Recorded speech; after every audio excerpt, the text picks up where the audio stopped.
Ito update sa ginagawa nating frame ng electric chain hose. Ayan. Bubutasan na lang yan yung kabila. Tapos ginagawa na yung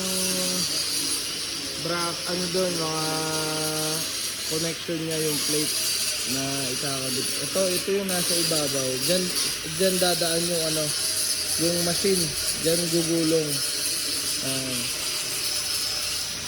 Malapit na to. Itatayo na nila yan. Tapos i-assemble na nakatayo.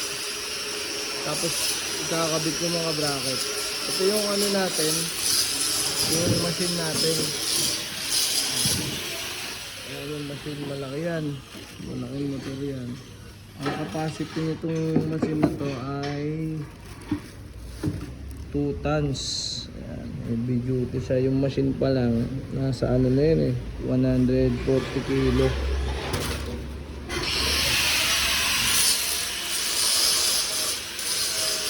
Bumabakbak ay si Sherwin at si Jamjam.